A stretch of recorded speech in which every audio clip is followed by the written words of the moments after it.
welcome. Of the African Digital Leadership Innovation Network based in Luxembourg, and with also affiliates in Africa.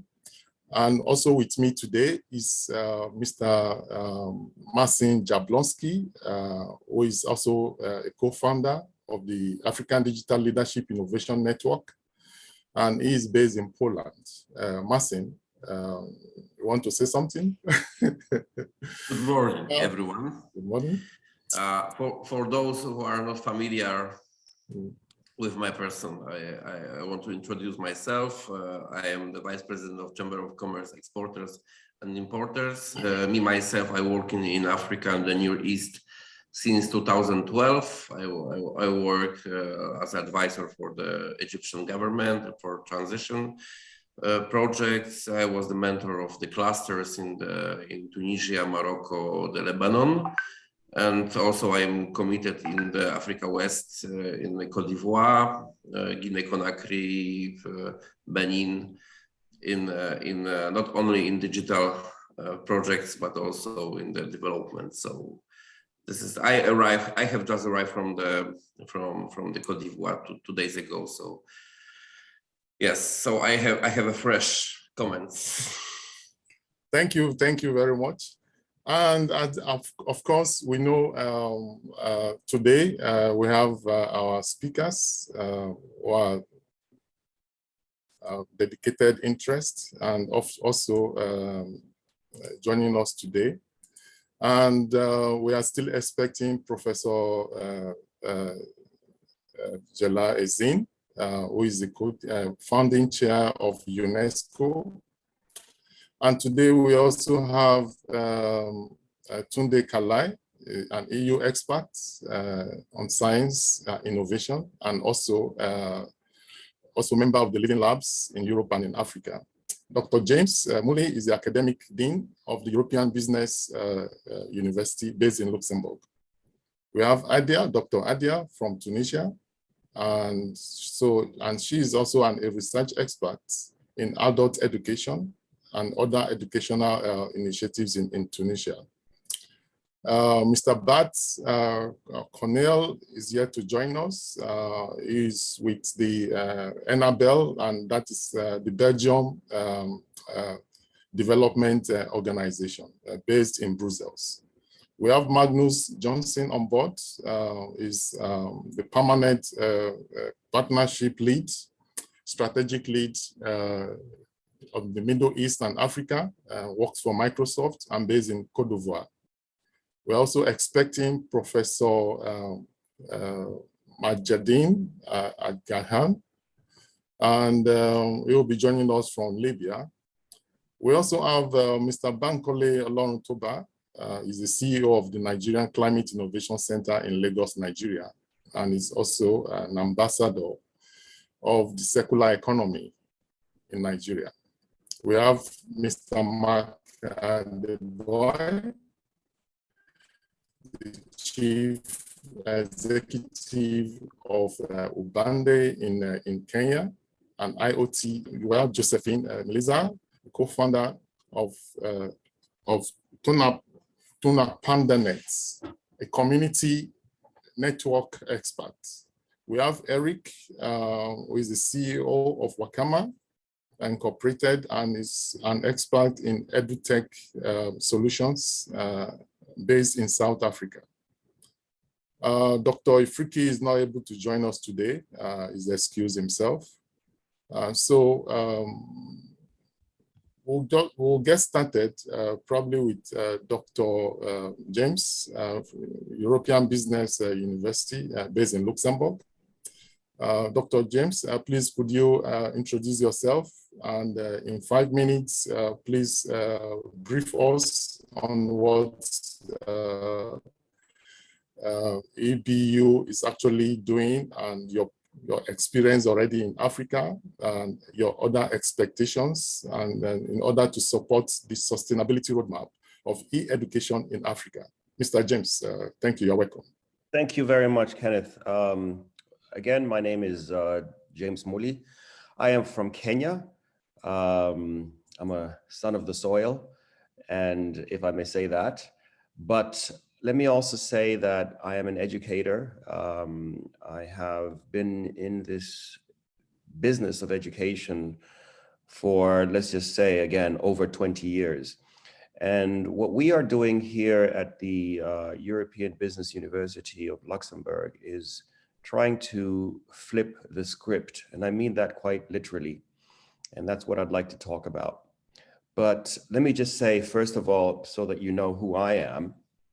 Again, I'm the academic dean and the founder of the European Business University here in Luxembourg. And we have over 6,800 students who are currently in our program. And we are in 85 countries globally in terms of student presence. We work with a very large number of organizations, over 48, who are essentially in Africa primarily. And these organizations are non-for-profit organizations that are in the trenches, so to speak. We work with organizations that are in the slums. We work with organizations that are looking to uplift people. And this is all available on our website because of my 5 minutes. So I want to kind of move quickly. Now, I have been an educator for a long time. Again, just jumping back to me quickly. I've taught and lectured at the university here in Luxembourg for over 9 years. But prior to that, I've been in other institutions. I've taught in China, I've taught in Germany, I've taught in the United States, thereby the accent, for better or worse. I speak French, German, English, Kamba, Swahili. I speak Chinese. I've been studying Chinese for over 8 years. Let me just put that in there because if no one's going to say anything about my Chinese, I will. It's something I'm proud about. I have been studying for 8 years and I do speak Chinese at a C1 level. Now, let me just come back to what we're really all about. I think my 5 minutes starts now. Huh? So, first of all, everybody was talking about this a minute ago. I don't know if everybody caught that in the news. Harvard University just did broadcast that they have more income that they have received from their online campus as compared to their physical campus, just in the news. I believe it was just yesterday. Very interesting. Now, what we have been saying and what we believe is that education is, of course, the silver bullet. We know this. But more importantly, what we're also seeing now is that technology is a huge disruptor in the Western world. Technology can be very disruptive. The legacy systems, as we call them, are shaking, they're pondering. But however, technology in the developing countries is an enabler. And this is a big difference. When I say it's an enabler, what I'm saying is that it can certainly go to greater lengths in changing and flipping this script. Let me just give you some very broad statistics, just so you see where we're coming from. The UN Population Fund stated in 2009 that the African population would double. And it's already reached the 1 billion mark, they said, and it would double in size in the course of 27 years. Today, Africa has indeed, as of the census of 2016, a population of approximately 1.2 billion. And by the year 2050, the expectation is that there will be an annual increase of 42 million people per year.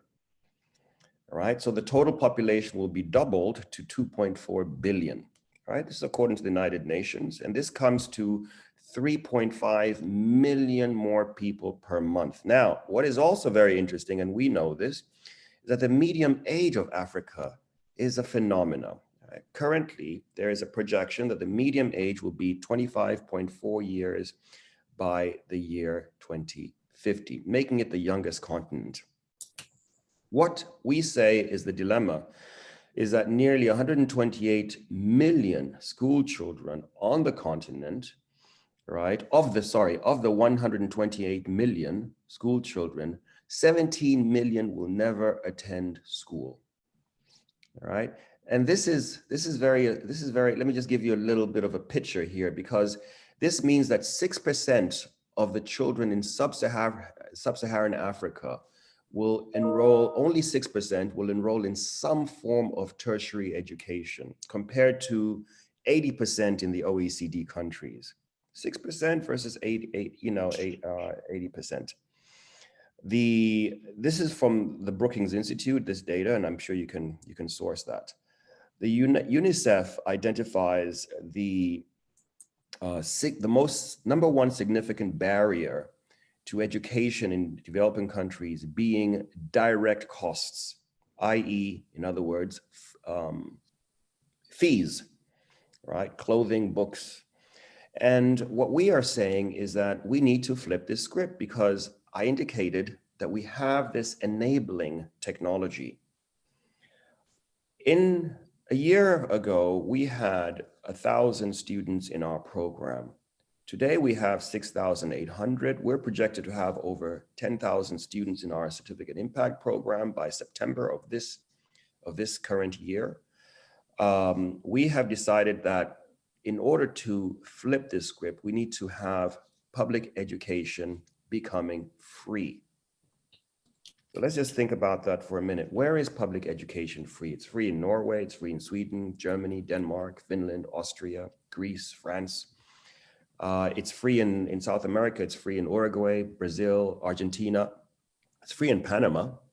And in Malaysia, the only Asian country, and it's free in Morocco and Egypt. But in Morocco and Egypt, it's not available to international students, and Egypt as well. Kenya, we don't have free public education. The rest of the African countries, we don't have free education. And what I'm trying to say here is that we want to change this script, because education is what brings about the social inclusion, the economic inclusion, the financial inclusion that we're all striving for. I think my time is up. Thank you very much. Thank you for your time. That was very elaborate, and we appreciate your presentations. And now I move on from Luxembourg.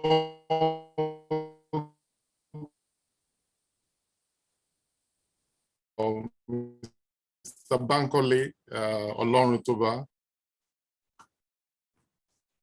Thank you so much, Ken. Good morning, everyone. Yes, and it's a pleasure being here. It's been a rainy morning here in Abuja, Nigeria. My name is Bankole Olorutoba, and I lead the team at the Nigeria Climate Innovation Center, which is based in the Lagos Business School in the city of Lagos.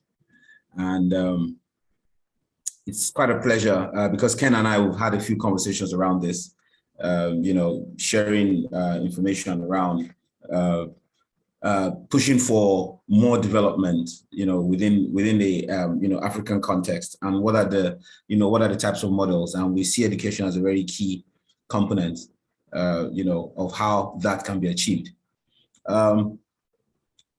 So when you look at how many African economies or governments have been run, you see that not so many really look at education as a strong tool for development.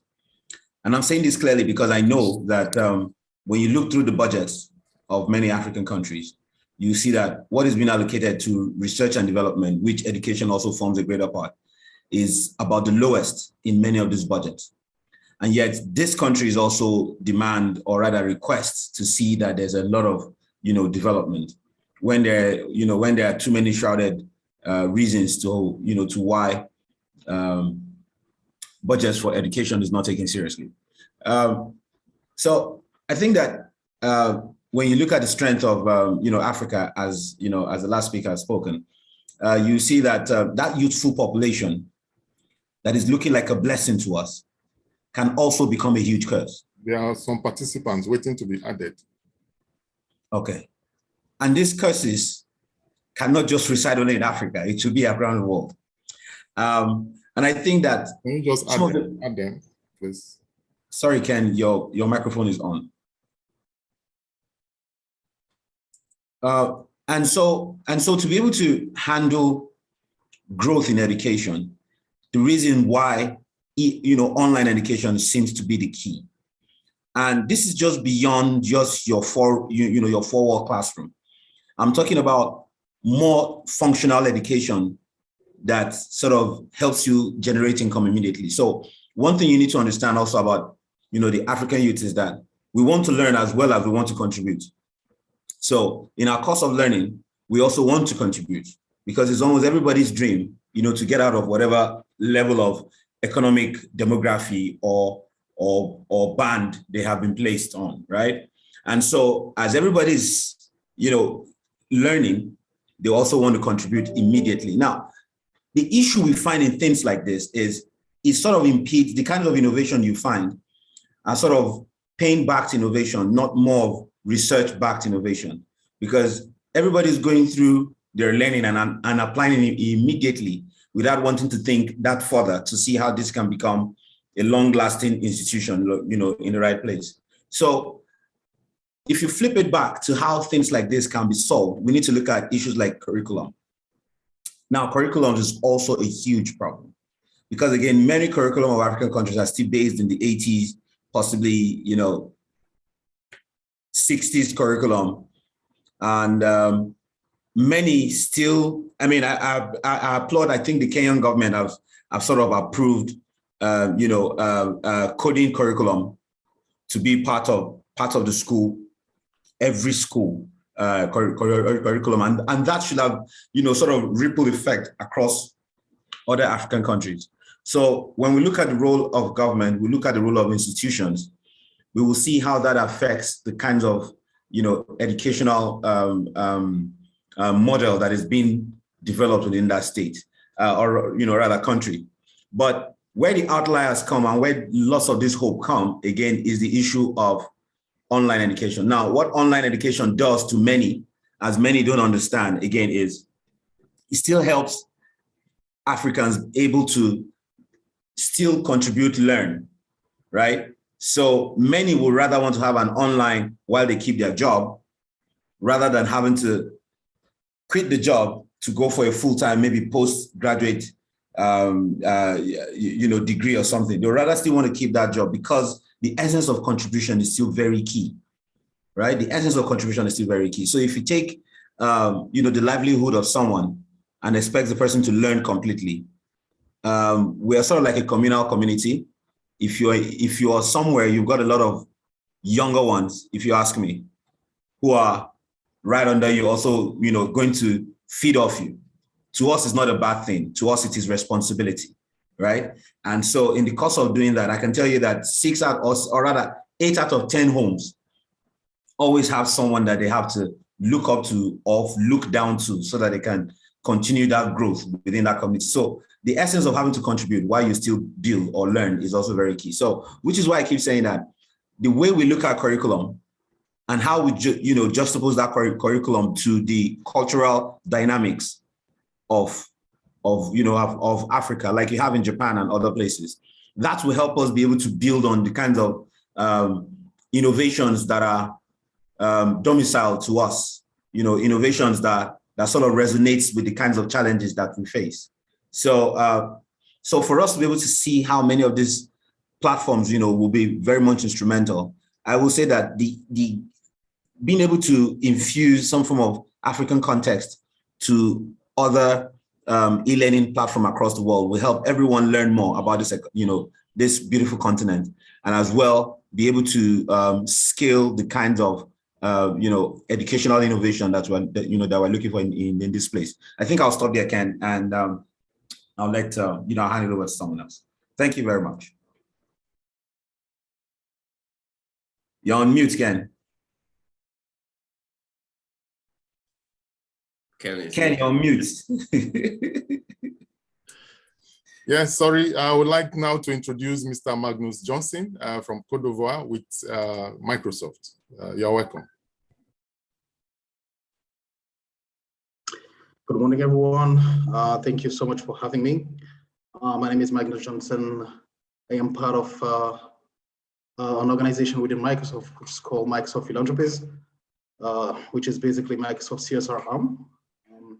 I oversee strategic partnership across Middle East and Africa, so about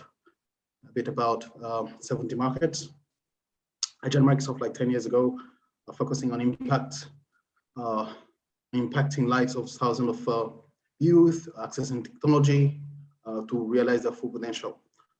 In April 2020, Satya, basically the CEO of Microsoft, said something very interesting. We have seen 2 years worth of digital transformation just in 2 months. This is basically outstanding, amazing. The world has been basically changing, literally, in just 2 months. And since then, we've been moving in that direction. People have given place to technology when they were really expecting to. Microsoft for years has been very much investing in education, not only looking at digitizing education, but also look at the entire ecosystem, from policy to education, from education to livelihood, job, and all this supported by technology. Let's face some facts. According to some research, 65% of students in grade school will perform jobs that have not been invented today. 47% of jobs, current jobs, are expected to be taken by machine during the next few decades, 2 decades basically.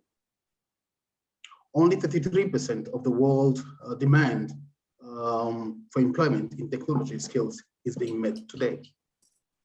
Percentage of jobs required by technology skills will increase to over 77% in less than a decade. The world is moving. Unfortunately, maybe our education system, especially on the continent, is not moving as fast.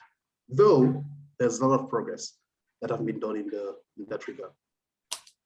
And Microsoft have been putting in place so many, let's say, buckets, tools, and approach that can help us in transforming the education system, in digitally equipping the continent and move forward. I'm just going to pause there and let's discuss it later on. Thank you. Thank you. Thank you very much. Thank you. I appreciate your introduction. Now I would like to call on Mr. Eric Nitschek, the CEO of Akuma in South Africa. You are welcome.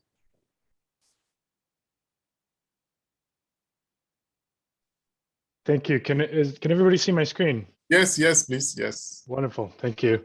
Thank you, Ken. Thanks for having me. I'm going to take everybody down a tech rabbit hole for about 5 minutes. Talk about the tech in EdTech, and this is going to get super nerdy, so apologies. I can answer any questions at the end of the webinar. But my company is called Akuma, and we're a small social enterprise, and we're working on open source hardware and software for solving challenges, global challenges in connectivity and education. What is offline? Offline is, well, we know a little over half of the world is connected to the internet. That means that there's 3-something billion people around the world who don't have meaningful internet connectivity. So this is what I'm at least for the purposes of this presentation, calling offline. It's not binary. It's not 100% offline or online. We know that it's a spectrum. So that's what I mean by offline. So what are people already doing to bring education to offline communities? Local servers. It's been happening for some time now. We see Raspberry Pis, microservers. They're increasingly powerful. They're full computers that are very, very small form factor. They're portable. They're low power, so they can be powered by solar panels, power banks, and so on. And there's an amazing organizations working in this space. You have Internet in a Box. You have KIWIX that enables offline access to all of Wikipedia in every language possible. Learning Equality as Calibri, and they're bringing access to Khan Academy and OER resources and Solar Spell, and there's dozens of others. They're amazing, and it's great for, this approach is great for certain contexts. If it's a rural classroom and you have 20, 30 students, it's great. Throw content on a Pi or a micro server and enable access to that content. The limitations here are geographic coverage. The Wi-Fi hotspot on this is only going to be good for a room, maybe the next room over. So you're not going to cover the whole school or the whole village. Very few users. These things they're great, but they're not super powerful. You'll get 20, 30 users unless maybe they're doing media streaming, and then you're going to get even fewer users. And it's mostly static content that you see. It's not going to be dynamic. It's going to be, here's the standard content packs that we've seen for the past 10 plus years.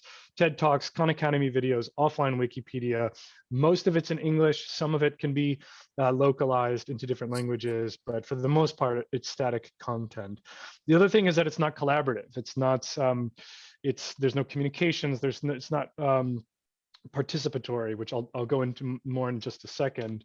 So what's the next step then? It's how do we take these servers and give access over larger geographic areas and enable more functionality. So how do we take that server in the classroom and then maybe the teacher's sitting in the classroom, but then build out the network from that server, from that school into the local community, into the village. And it's not that expensive. And Josephine, shortly, I think we'll talk about community networks as a mechanism, as a vehicle for building out community owned and managed infrastructure. I want to talk about more sort of the technical aspects of bringing access to the local content and services. So you can build out the network. This is one solution that we're working on. It's called the Nimble. It's got a Raspberry Pi in there. It's got a more powerful server too, if you want it. It's mix and match. It's modular. Hang it up on the, put it in your library, and then broadcast that out into the community through a wireless mesh network. Low cost. It looks expensive, but it's really not. It can be produced locally. It can be co-designed and so on. And then Mark, we can talk about like IoT integration with these types of offline solutions later. Local is the software services platform that we are building. It's also open source, that runs on the Nimble. It can also run on other local servers. It's very customizable, and it's more about production of content and localizing content. So the same things, the same applications that I mentioned before, you can do in the network, but you can also do video calling and messaging. So we're in a chat right now. Say again, the teacher's in the classroom, the students are at home in the safety of their homes, even at nighttime. That lecture can be made completely offline without any backhaul internet. People within the networks can build and run the courses. Social networking, it can be live. You can build websites. It's very dynamic. Even Google Docs type things, when you're all in the same document, typing at the same time and copying and pasting, and you can see people's cursors in that document. You can do that entirely without any internet within the local network, and of course games as well. Which brings me to the last slide. Three kind of emerging things. Well, I say emerging, but some of these have been around for some time. SneakerNet. I should preface this by saying, look at the diagram on the bottom here. We want to facilitate the decentralization of distribution of educational content. Super wordy, but we want to decentralize the web. We see Twitter now is being bought by Elon Musk. Is that a good thing to have this platform in the hands of one person that could potentially be shut down or taken in a bad direction? So this decentralization takes the power out, takes the centralization and spreads it out. So SneakerNet is one thing that's been around for a long time. It's basically, let me put a bunch of educational content on a USB stick or a hard drive, and I can hand it to you. You put it in your computer, you copy it. That's effectively what's been happening for a really long time. It's happening on the African continent widely, and it's a wonderful way to move large volumes of content very quickly. And now my point in saying this, it's not super cutting edge, but storage is becoming more storage in smaller space. You know, these SD cards, this is 128 gigs, and now you can buy terabytes and terabytes and stick it on very small cards and move them around effectively. Peer-to-peer web and mobile. This is, when we think peer-to-peer, we often think BitTorrent and downloading movies and media. That's one way to think about it. But another way is like Sino browser, for example.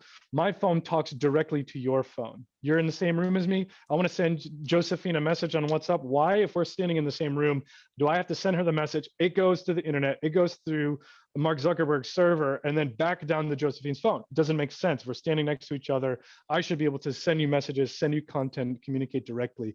Creates a distributed, decentralized mesh of communications and educational content sharing opportunities. So it's very exciting.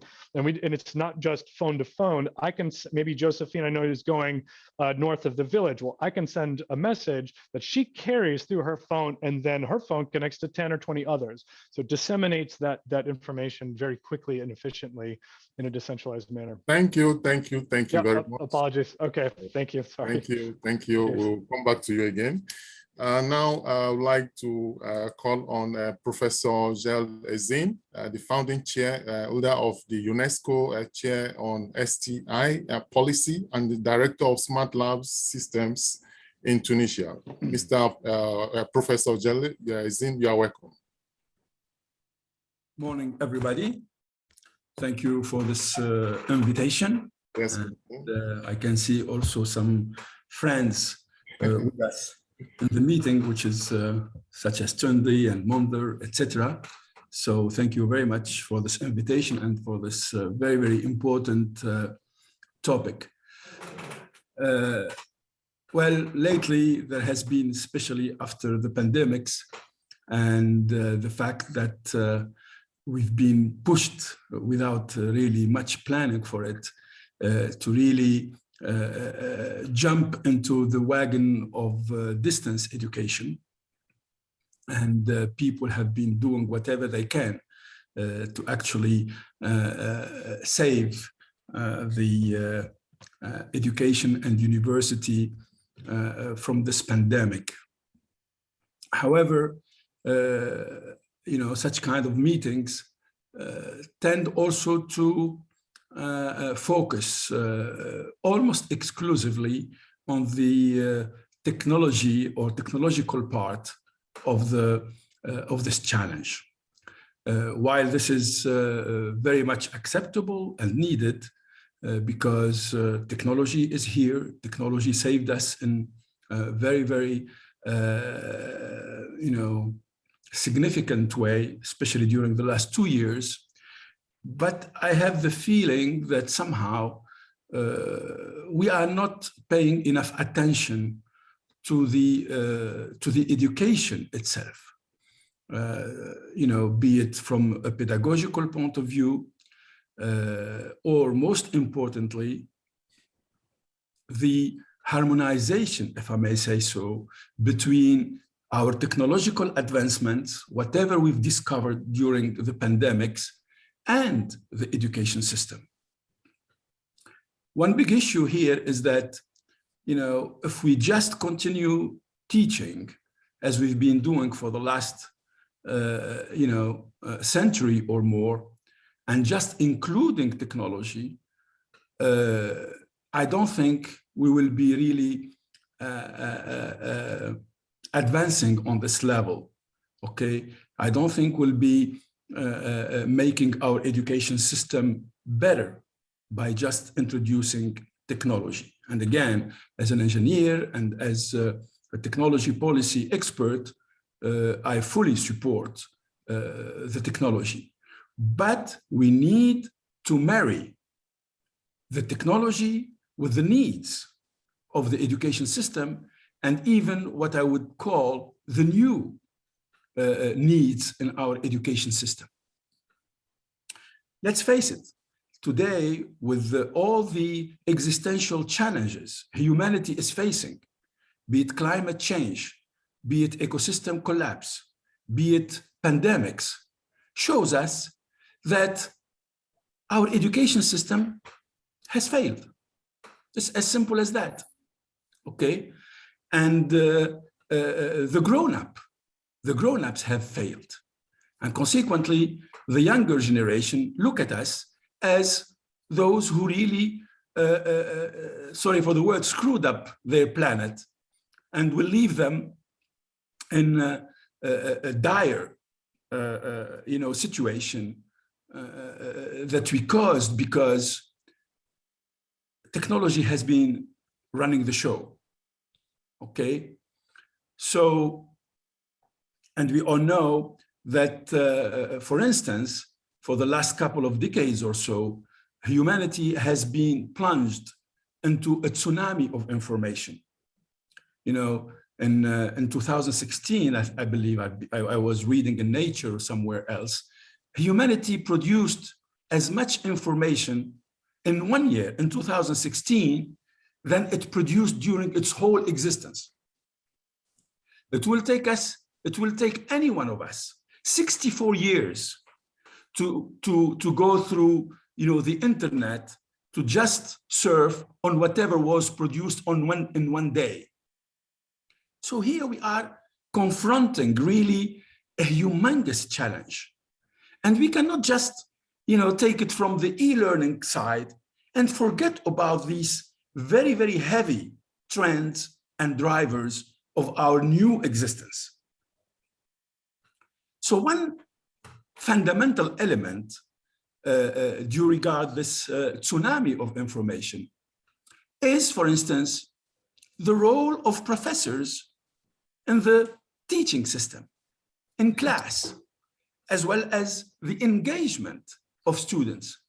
Without these key questions, I don't think we'll be able to really take advantage of whatever technology is capable of providing to us, so that we can enhance our education system and hopefully save humanity from itself. One key element here, and related to this tsunami of information, is the restructuring of the classroom, if I may say so, and the pedagogy that goes with it. From, you know, as the professor is concerned, I really believe that the professor has to change its posture in the classroom. And that is going from a sage on the stage to a guide on the side. This is very, very important. And the student has to become the center of our interest in the classroom. And the teaching and the pedagogy has to be centered around experiential learning. I believe these are fundamental elements that we have to bring into our, you know, framing, and maybe a new model of education that will take advantage of the technologies and adapt it and tailor it to this new way of educating, this new technology and the new needs and the new realities of our humanity with respect to, for instance, information. And I'm talking to you about experience that I myself lived as a professor. I've been teaching for about 40 years.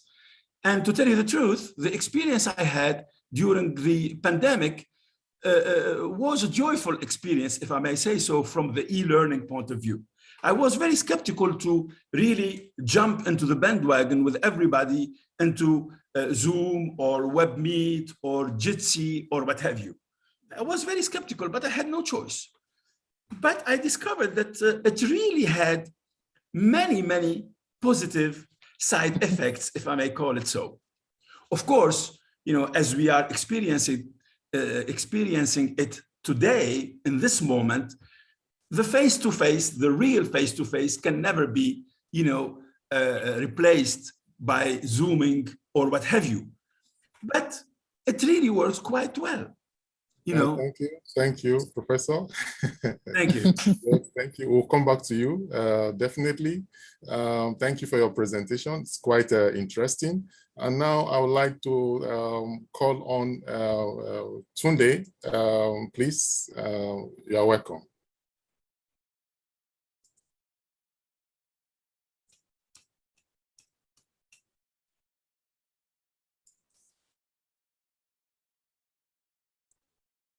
Yes, Tunde, Kale.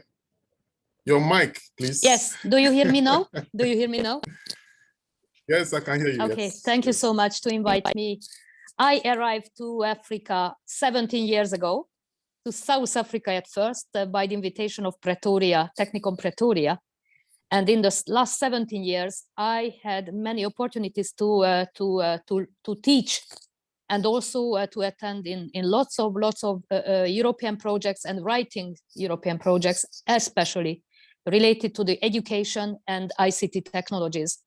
And the vision, what I would like to share with all of you, this is based on the result what I did and I made for the European Training Foundation in the last year, especially to assessing the innovative teaching and learning practices in vocational and educational training in Africa, mostly in North of Africa. And that was a real challenge to me. So what I would like to share with you, a vision to creating a Pan-African community of innovative educators. This is based on my insights and the result what I had and what I offered for the European Training Foundation after this 1 year project. Go to the next slide, please. Ken.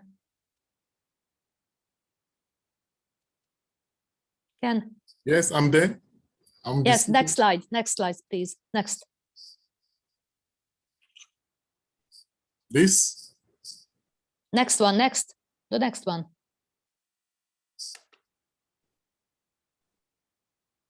Click to the next one, next slide. Yes, I'm there already. I don't see the change. Do you see the second one? No. Yes. Click to the second slide, please. Mode. Yes, I'm actually clicking from my side, so I don't know what the problem is. Are you seeing full screen, Ken? Maybe Tunde, if you have it, can you just try to, but because I'm Yep, go to full screen and then make sure you capture the Yes, correct. the full screen, only the full screen, and you can only change very quickly by zooming. Yes, I'm actually on the full screen, and Yes, yes. Take back, please. Okay. Is it okay now? Yes. Wait. Yes, and go to the next one, please. Okay, Yeah. super. No, back. Yes. Okay. So my vision is composed by 3 main points. 1, strategic objectives can be the tailor-made rapid learning courses adapted to the personal needs of the learners. It means that what can be the trends of the innovation and future prospects? What can be the harmonization between the different sectors? Also, how we can assess the needs for the capacity building and jobs for the future. Of course, there's a second one is to assess the digitalization and disruptive technologies in the African e-education by 2030. It means that that would be a strategic impact assessment and sustainability in the vocational and educational training. And the third one, the most important, is the human aspect, the ecosystem. So to learn, to create a Pan-African community network of African e-education 4.0, which includes a roadmap, which includes the research and development policy and regulations, and of course, at the one sustainability roadmap and collaborations. This kind of the innovative educators network still exists by the European Training Foundation in Europe, and also for the Balkan, and also for Asia. But innovative educators community doesn't exist yet in Africa. And what I would like also to tell you, why is important the tailor-made rapid learning and the courses which can be adapted to the personal needs? Because the content, and you emphasized the needs and the necessity of the good curricula, the content, which follow the occupational competencies and skills, social and civic competencies, cultural awareness and expression, critical thinking, creativity initiative, problem solving, risk assessment, and decision taking.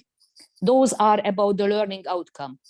Secondly, what can be the materials and the resources? And I was so happy to listen the South African approach regarding the digital tools, textbooks, non-verbal learning, equipment, and others. And of course, that the role of the teacher and the learning environment is also crucial. So that's why what we did and what I did in the last 1 year in North African countries, and plus we added Lebanon and Jordan to my work. So that was about the innovative teaching and learning practices, evaluating and creating a grid of the innovative practices, I had to collect 20 innovative practices from different countries. Finally, that was screened by the European Training Foundation. And this is just a few examples which was selected by them. For example, from Tunisia, that was the development of the organic vegetable supply chain for tomatoes and hot peppers, new ways of growing the future, which includes the tailor-made training in the greenhouse using the ICT technologies, artificial intelligence, big data, machine learning, etc., in the education. The secondly was also selected from Egypt. This is also based on the and also on the only in the Arabic language. This is a mobile application where the students can choose and attend in the different online courses.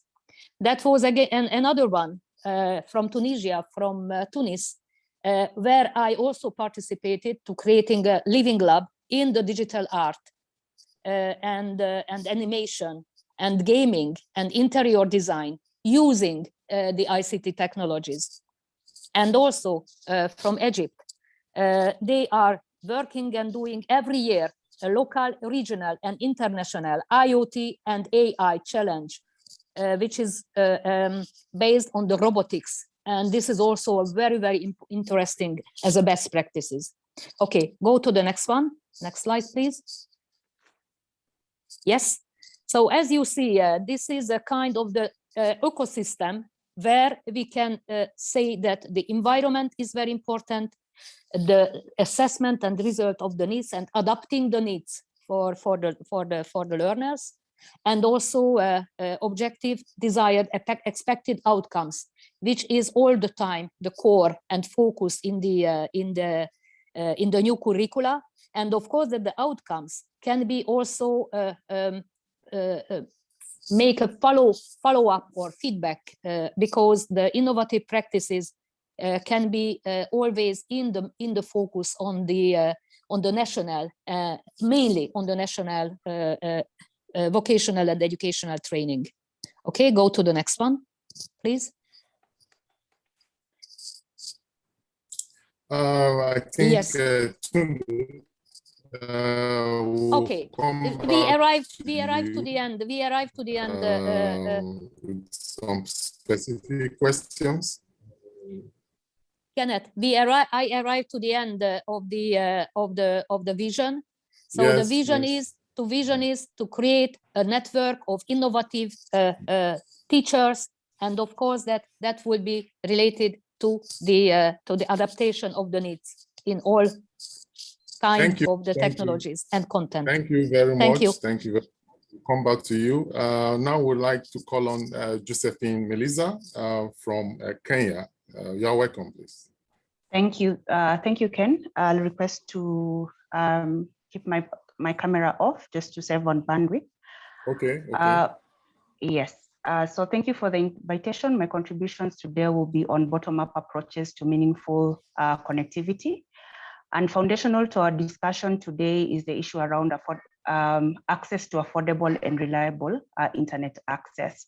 But the reality is that only about 28% of the population in sub-Saharan Africa have access to internet connectivity compared to 49% globally. And unfortunately, internet growth is stagnating, and this is because we've connected the easy half, and the areas where remain unconnected do not make a business case for commercial operators. Hence the need for community networks, and these are bottom-up citizen-driven networks that are deployed, operated, maintained by communities in a way that's aligned to their local needs and priorities. The advantage that community networks offer is beyond access to connectivity. They also address other issues such as access to learning or capacity building, so that we are not just so that people that are connected also are able to utilize technology and internet access.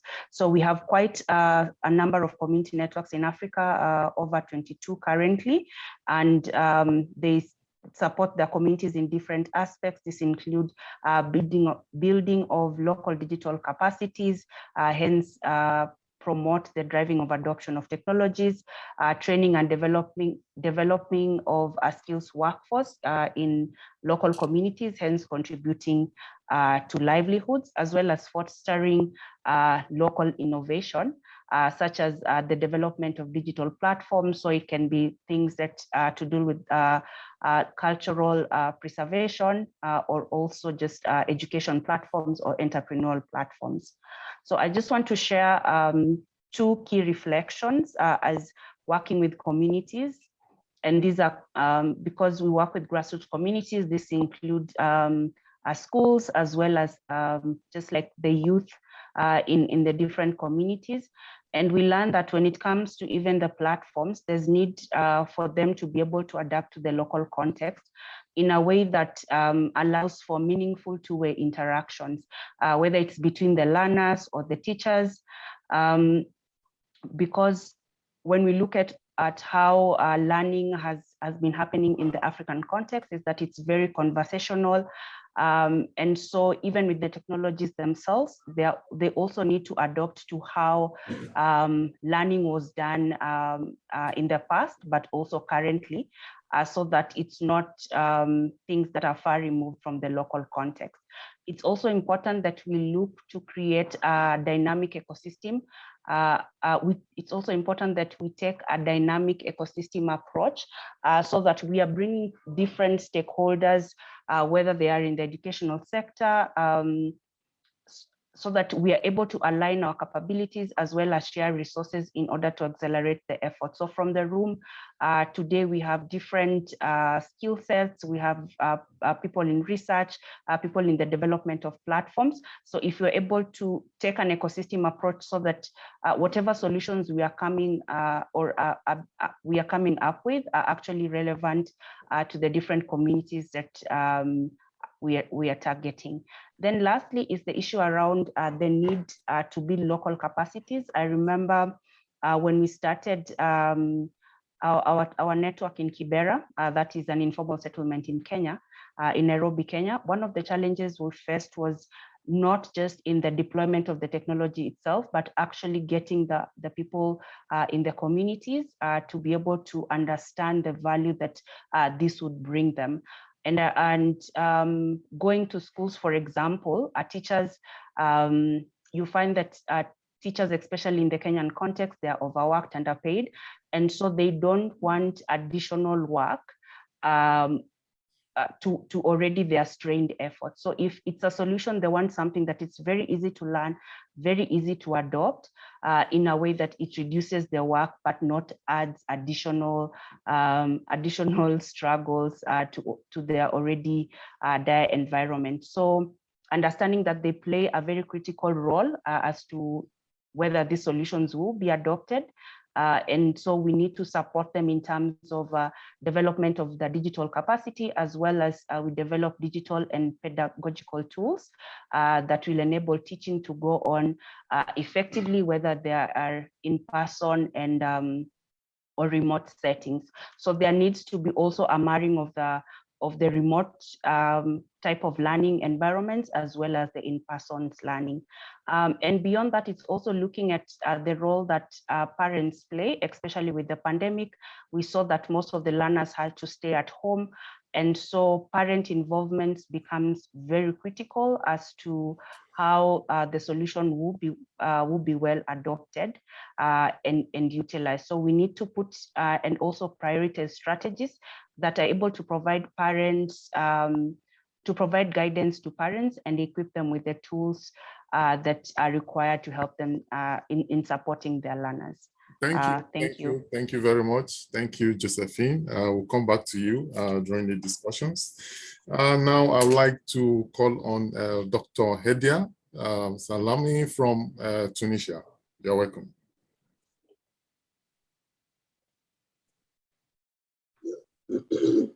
Thank you.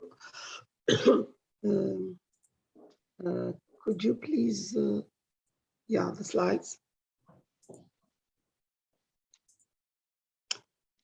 Yes, in fact, according to me, to improve our education and to go to the e-education 4.0, we have to take into account the the four elements which are concerned by the education.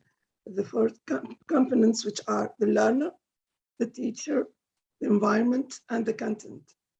The teacher, concerning the teacher, I think that to improve our education and to be up to date, it is important to take into account the continuous training of teachers, because teachers, even if, as my colleague said, their role will be changed, but they are an important component in this ecosystem. So we have to take to improve the continuous training of teachers, which is not really take in mind. It doesn't have a very importance, unfortunately. And once they are up to date to a new strategy and a new approach of teaching, they will change their attitude when they are teaching. This online training, or this continuous training of teachers will certainly help them to use and to introduce ICT in their strategy. The second component, or the second element, is the content.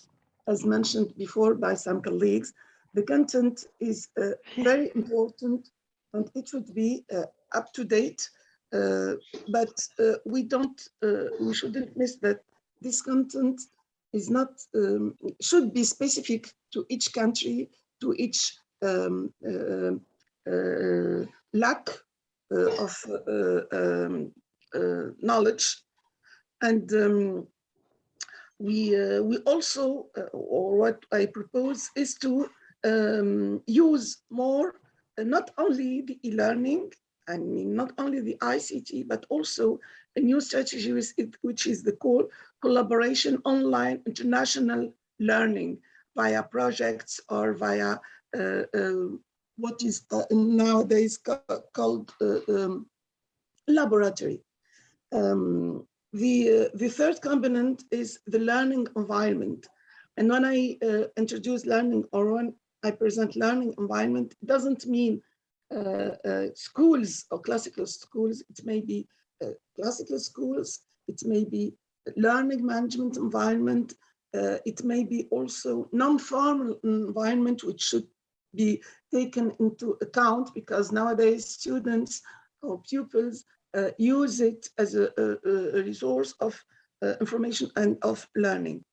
And then I introduce or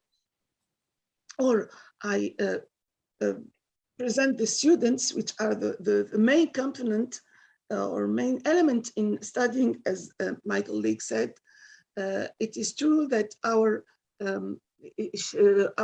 organization should be around the students, and we have to, let's say, use different channels to communicate with students, because in Africa, it is true that we have many, let's say, technical difficulties, but there are many ways to communicate.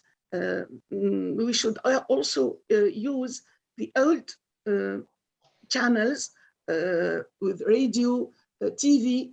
And the pandemic showed us that these channels are very important.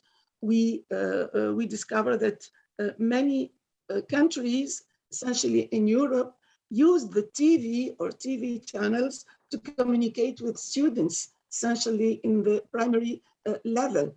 So we have to use different channels, old and new channels, to communicate and with students, essentially those with having a difficulty with ICT. I also would like to mention that, according to me, education is more as important as the financial aspects.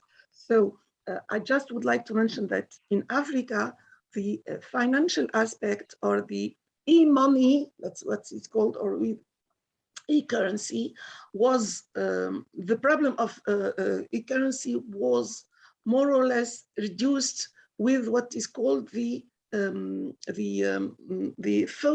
mobile phone in Africa. This has great success. So why not, according the importance of money, the importance accorded to money, why not accorded to education too?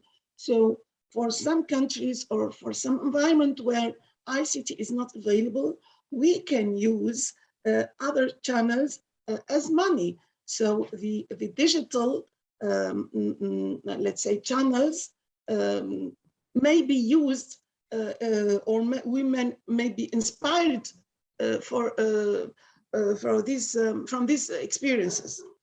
And this is concerning the different, let's say, possibility or the different elements composing the e-education, the education 4.0.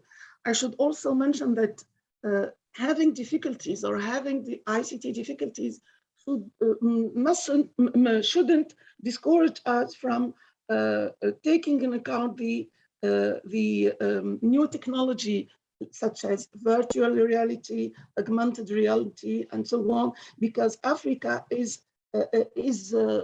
we have different environments. We have environments which are up to date, and we have environments which have many difficulties. Thank you very much. I will come back to you. Yes, thank you for your contribution. We'll come back to you again during the discussions. Okay. Now I would like to call on Mr. Demark from Ubande, please. You're welcome. Yes, good morning, everybody, or good afternoon, depending on where you are. Yes. Can you all hear me? Yes, please, go on. Yes. So my name is Mark Blois. I am the CEO and founder of Upande Limited, a Kenyan company that's been operational for about 13 years. And we deal with technology, particularly focusing on bringing affordable, transformative tech solutions to the customers that we serve, whom historically have largely been found in the water and in the agricultural space. So we do that on the one hand by using cloud-based solutions, ERP systems, enterprise resource planning tools, which are affordable, scalable, but of course, as has been discussed and is well known, accessibility in big parts of Africa is still an issue. So for that reason, we've also been taking some of the technology and seeing how we can make it affordable also in an offline, off-grid situation. And we're currently doing that with a project in the humanitarian space, where we are not just taking the ERP solution, but also the sensor solution, the Internet of Things, taking data from the physical world and gathering it over a long distance and availing that in a local setup, which we're calling now Upande in a box. So basically very similar to some of the other initiatives that have been mentioned by Wakoma, where, for example, the focus is on content and on connectivity.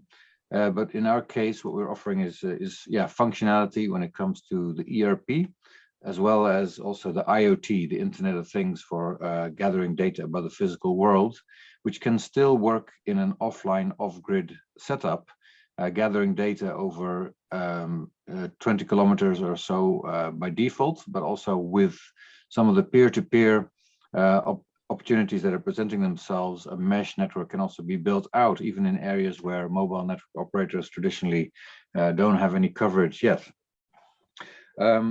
So we are at the same time also working with some international schools in Kenya to also now basically develop curriculum materials around using such offline, off-grid technology, including also experiential learning modules for also the solar aspects, because in essence, these kits can of course fully run on solar, and with sustainability becoming more and more important, we are basically capturing also educational materials that will allow youth to replicate systems like this, to build upon them, to be able to run them themselves, to understand them, including also the solar performance tracking, which is in essence an IoT module, seeing what the effect is of tilting the solar panel, comparing AC versus DC power.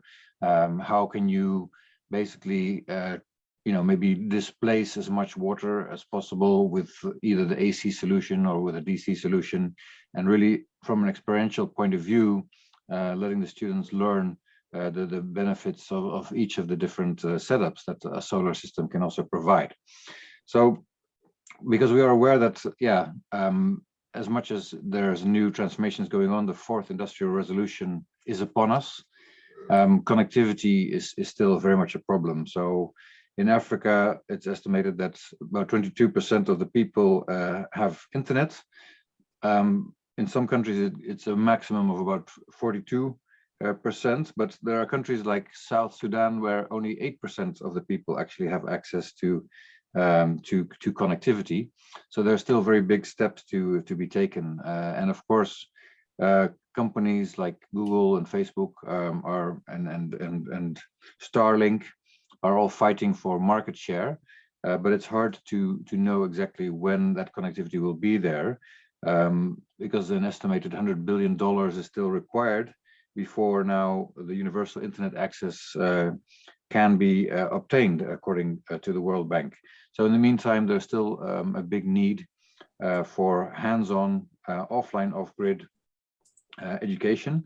So from the tech point of view, which fits us very well as a tech company, we're very open to see how we can work together. We've already worked together with Wacoma, but also with ADL, Innet, and other partners on the call, but also with new people as we build also this community of seeing how e-education 4.0 can become more and more a reality.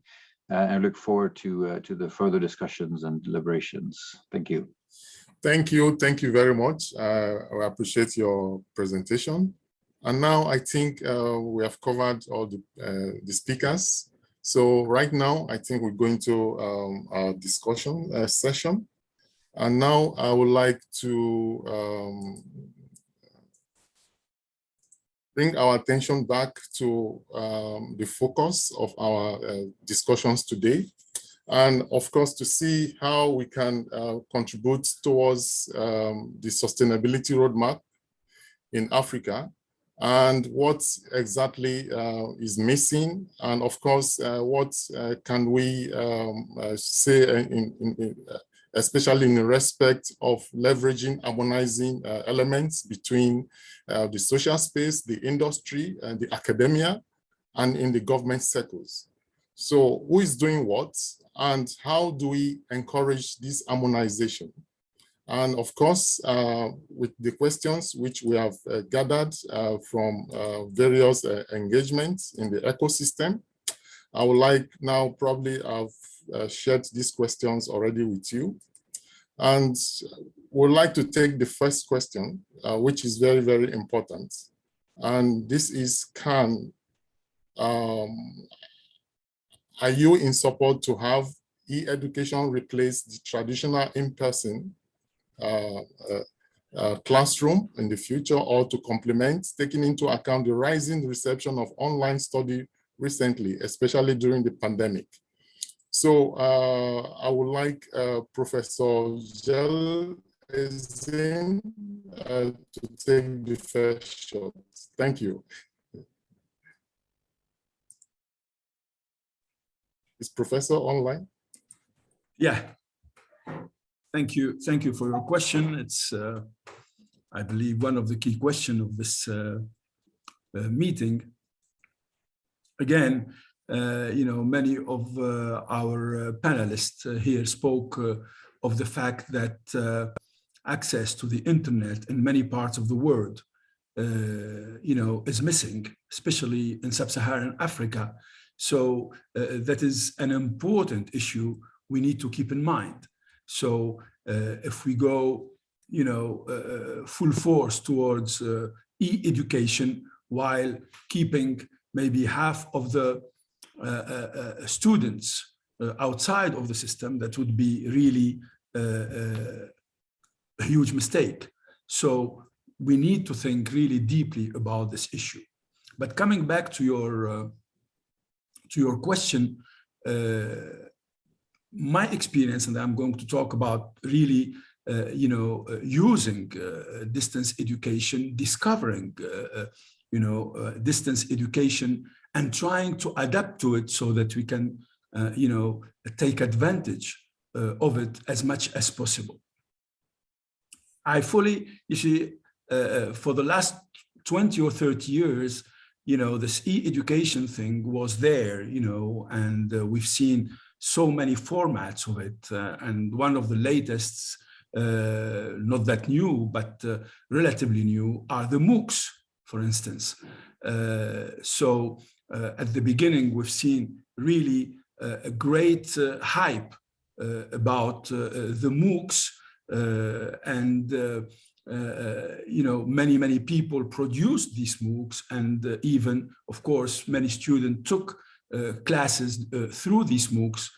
But the overall outcome, I would say, as a teacher myself, wasn't as expected. Okay, and consequently, the face-to-face, in situ, kind of teaching remained the actual standard. However, our experience during these last 2 years, because of the pandemics, made us discover that if we really try it and give it a true chance, then we find out that there is a lot to be done, and there is a lot to be taken advantage of. And as I said earlier, I myself tried that and found that indeed, e-learning can be of great help. For instance, I was using myself very standard kind of tools, Jitsi, Zoom, or web meeting.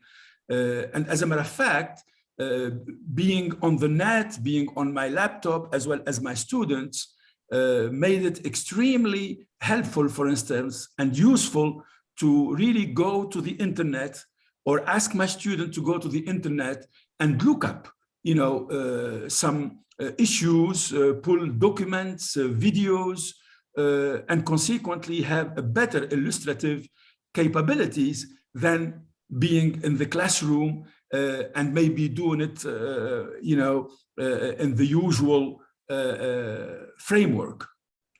So I fully agree with it. I fully support it. But again, I go back to what I said early on. We were pushed to really use, this framework during the pandemics. But I think we need to bring in teachers. We need to bring in technologists, and even maybe, education policymakers to really conceive of a new, technological framework where we can really deliver our teaching as best as we can. And I think we are still far away from that. Today, people are talking about AI, about IoT, and what have you, but I believe these remain mainly more of hype than really reality that are bringing strength and capabilities to the teachers as well as to the students, including also those who are in charge of planning and the education process. And before closing, I have one sentence, please. And before closing, I would like also to insist that we cannot also keep teaching as we are using it, as we are doing it now. I believe trying to teach critical thinking is fundamental. We haven't done that enough. Teaching students to learn by themselves is also fundamental. And taking advantage of this humongous capability of the net is also something very important, without falling into, of course, choosing the wrong material. I believe these have to be at the center of our interests, and we should not just be working with technology without giving these dimensions full attention. And before the end of this meeting, I really would like to carry with you a very quick foresight exercise that probably will give us a better way of visioning the future of education and technology. Thank you very much. Thank you very much. I will come back to you. You mentioned critical learning actually is missing, and we'll elaborate a little bit more on that when we'll come back. And now I'd like to take on Adia Minri Selami. Adia, please, your contribution. Thank you. Indeed, I would like to to mention the two things related to this question. The Tunisian experience, we have what is called the virtual university, which provides courses, online courses since 2001. And my own experience was on 2005. I used the online training with the students. And some of them were really against online training, because they justify this by, I paid not for having a screen, but for having a teacher face-to-face. This was on 2005, but from 2005 to 2020 or 21, students changed, their minds changed, and nowadays students are encouraging and are asking for online training, because this reduces many difficulties and so on and so on. So what I would like to say is having online isn't enough. Having only online training isn't enough.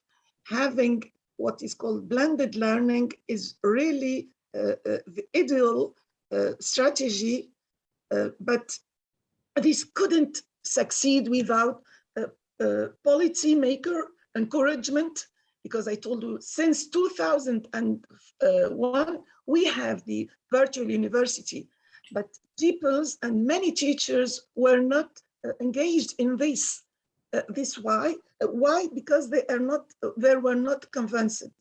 I also would like to mention what Tunda said concerning an African entity related to online training, or I would like to say that there are many experiences. I introduced the Tunisian experience, virtual Tunisian university. There is also the Senegal virtual university, and there is also an African virtual university. I don't know where is it now, but it exists since let's say 10 years. But the problem is the engagement or the being convinced by its importance. And as I said before, if we give education should be considered at the same step that managing money, by regarding or looking at education or the importance of education at this level. African could or can be or can evaluate. That's it. Was I what I want to say. Thank you. Thank you very much. I call on Valerie, please, your contribution. Yeah, okay. I'm very glad to be with you. It's a discussion we had already in Canada. I'm full professor at UQAM in Montreal, and we also, as everybody everywhere, sometimes these years need to go online for most of the courses. As Edia said, I think you can imagine that the virtual university is already there since a long time, since in America too, because we have a very large country. So, and some of the times during winter, you cannot move at least your car or something. So we already have private and public virtual or online universities since more than 2 decades. So I think in Africa too, I went to a joint venture about UCAM and some of them in Africa. So I think it could be something learning from them because they already have some way to teach online. I think also, that is my first point. Some 2 points I want to refer at some other point already made this morning. It's about the question of posture of the teacher. I think I went to a training during this pandemic to teach online.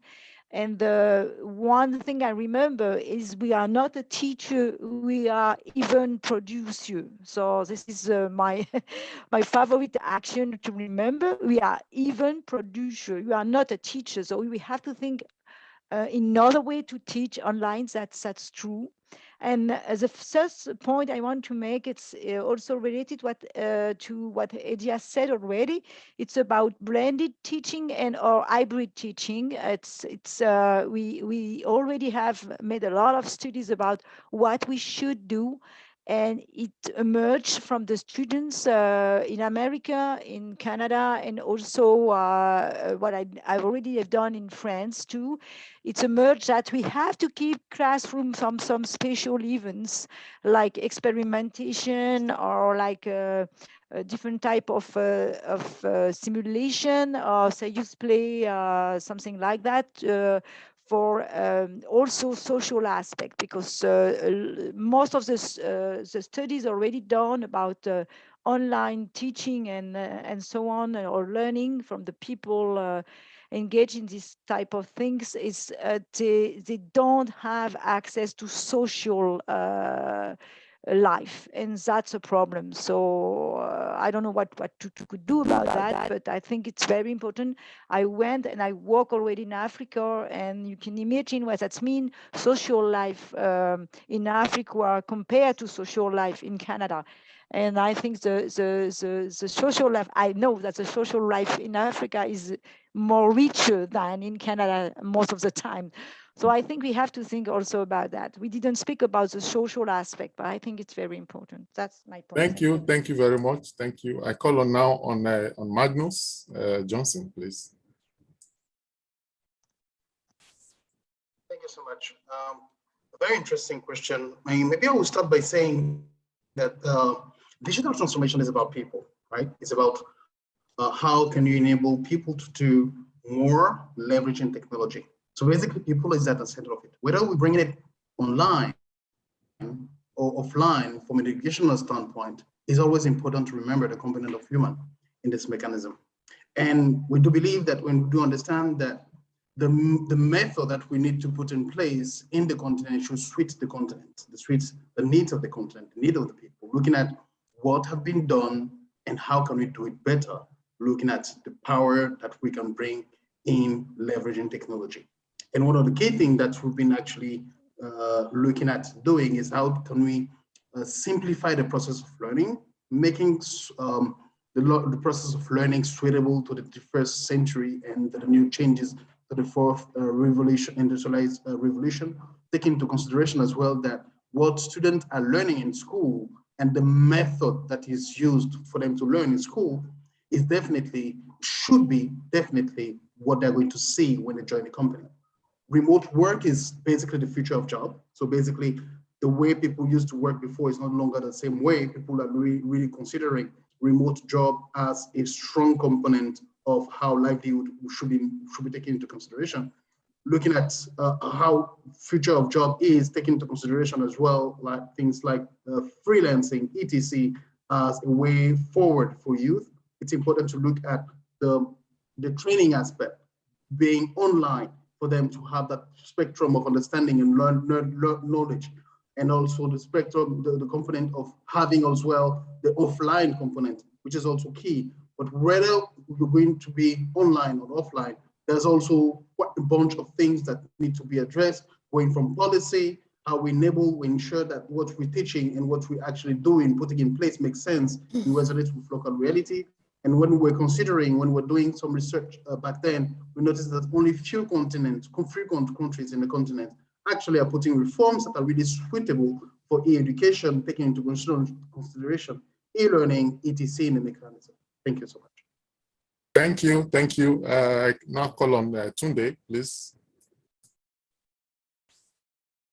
Your mic is muted, Tunde. Okay, sorry. I would like to come back to the comments of Hadia and to talk about the source of the curricula and also the responsibility of the policymakers.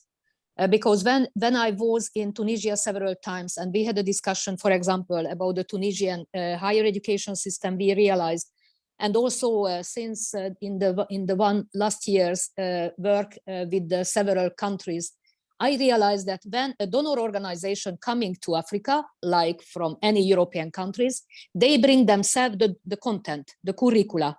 They bring themselves, for example, the necessary ICT technologies. What can be the ideal roadmap for Africa for the next 10, 15 years? That the adaptation of the ICT technologies should be based on the local content and the local creators of the content. So the teachers should be much more educated than they was educated until today. That would be also so important to address this question and this necessity for the national ministries of higher education or research. For example, in every country, I would like to know, is it any good experience, good practices in any African countries related to this kind of the teaching of teacher problems and the practices, because that will be also a crucial question to creating the necessary content for the future by the African teachers. Thank you. Thank you very much. And that actually brings us to the next questions, really. May I? In terms of, yes, please. May I add something, because I really appreciate what Tunde mentioned. Yes, yes. The same my experience working. You know, this is the worst thing is to copy paste solution. This is completely out of the box and it's completely not fit to the local circumstances. Even inside the sub-Saharan Africa, the differences between the like Benin and the Nigeria or I don't know, Kenya is so big. So inside the Africa, this is the several different zones or like regions, which is completely in a different manner. You know, the Africa West is a French manner of education, completely different mindset.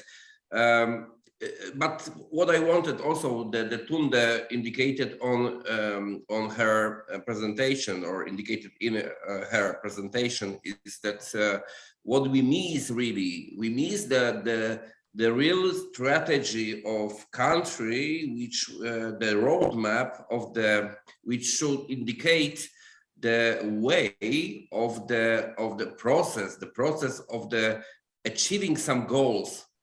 So what we discuss, and I also observe here, it's this is like a switching from the one topic another topic, you know, talking about the technology, but in fact, first we should understand, or even African must understand what they really want to achieve.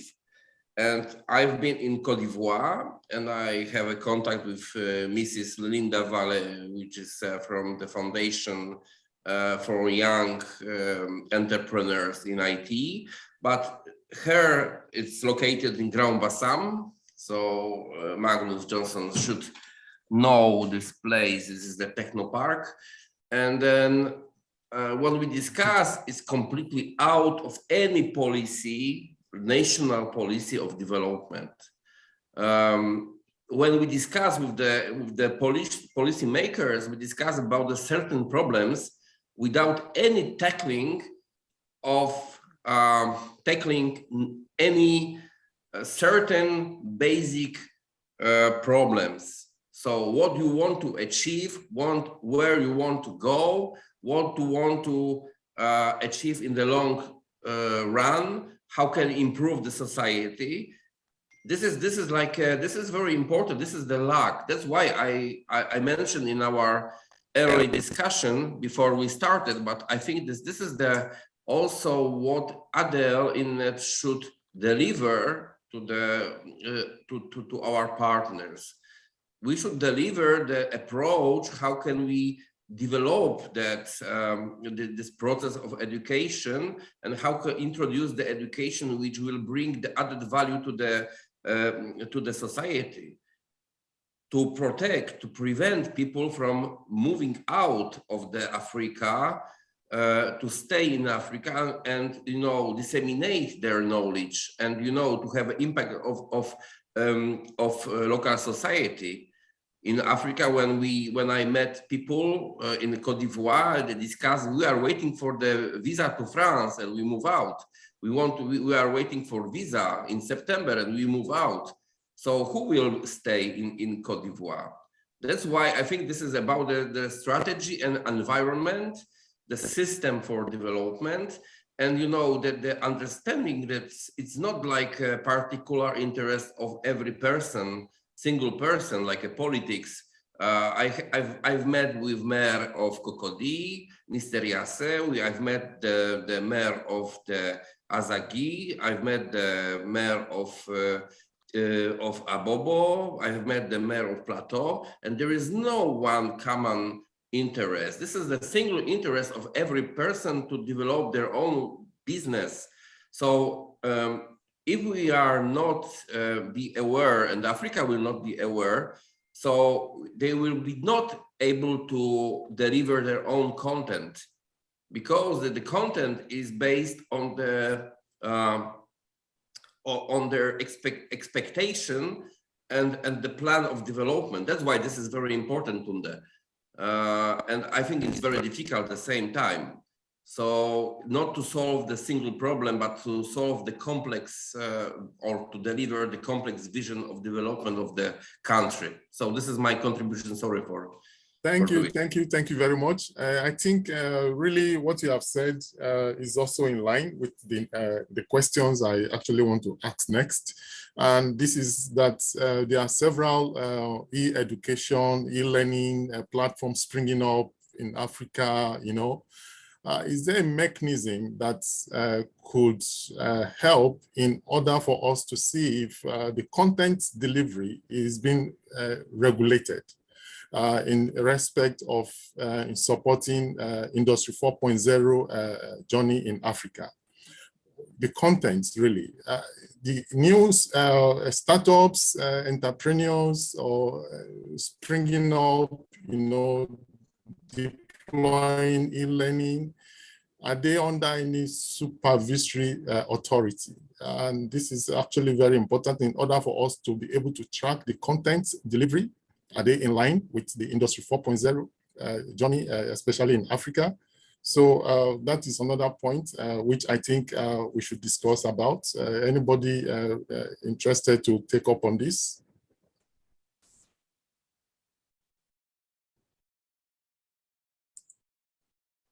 Magnus, please. From Microsoft's standpoint, we've been actually putting in place mechanism that help tracking. It's been very much important for us to see what has been delivered, how it has been delivered, and the solution that we're putting in place take into account from conceptualizing around the student to the teacher to the entire system. This is number one. Number two, one of the most important things is also to look at a wider approach when it comes to education. There's the formal one, which is very much in school, looking at how we can put digital tools like e-learning platforms that can help you go to attend the content online, go online and access the trainings, but also how we're also looking at those who are also falling out of the system, those who are not very much looking into furthering the education, or who have not been actually equipped enough, or who have been given opportunity enough to actually further the education. And for each of this youth group population, specific tools have been put in place. For instance, one of the most interesting one was to work with the African Development Bank in putting in place a e-learning platform that is very much enabling us to support youth across the continent who have basically been looking at having digital skills. The tools have been very much vetted against different entities like UNESCO or any this educational institution have been looking into this curriculum and this content that have been made available, but also look at a broad spectrum of people who are really playing a key role against around the education system. So online, so being able to track this content and the impact of this content on the lives of students online, but also look at equipping communities in different locations, giving them the right skills and the right tool for them to also track the impact of this training that has been delivered, of this curriculum that has been delivered. This is one. This is basically for those who are very much out of school. For those who are in school, we've been putting in place solutions that are based on Microsoft technology, going from Azure, BI, which is very much intelligence, power intelligence, and giving the opportunity for us to have an understanding of what has been delivered, how it's been delivered, what is the impact of what is being delivered to youth, etc. So this is very much an integrated approach, integrated system that will work with government. We work with government in putting in place this solution. We just don't come around school and just put in place a solution. We work with government, think through the process of education. What are they looking at in terms of training youth, training the student across the continent, but also look at countries where the situation has been difficult, where they've not been actually, they are in a situation, maybe war or conflict, which is not enabling the system to be very effective when it comes to providing digital skills or providing education to students. So one of these programs is, for instance, Learning Passport is a program that we've actually put in place with UNICEF, which is taking the conventional education curriculum, putting it in the platform that is enabling online learning and being able to track the progress of students who are eventually not going to school physically, but also can still access digital content, still access curriculum, formal education content on a digital platform for them to also have the opportunity of realizing their full potential. Thank you very much. And Edia, please, your contribution. Well, thank you. In fact, I would like to mention 2 points. The local content is very important, but content should be up to date also, and to follow the progression in different fields, as my colleagues mentioned now. And I also would like to answer the question of Tunde related to the vocational training of teachers.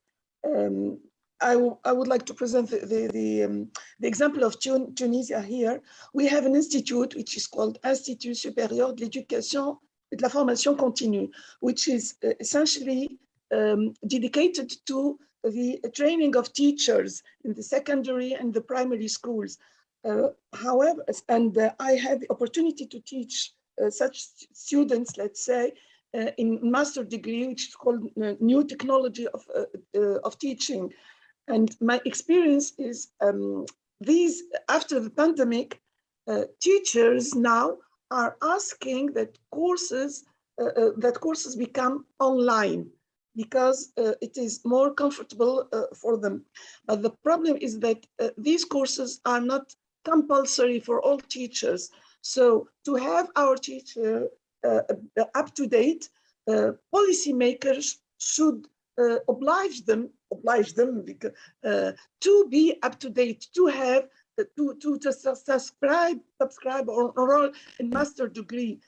This should be a strategy throughout Africa, for example, to have our teachers up to date, because without being obliged, they will not be up to date. It becomes voluntary, it stays voluntary, and this is not enough to have good teachers, good contents, and also good students. That's why. Thanks. Thank you. And very interesting contribution. Really, I think that brings me to the next question, which really resonates with what you have just said. And this is more about the educational agencies and policies.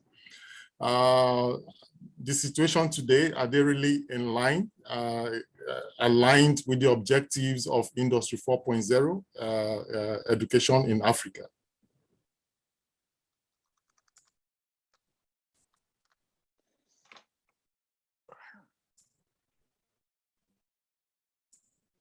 Is anybody willing to take on this?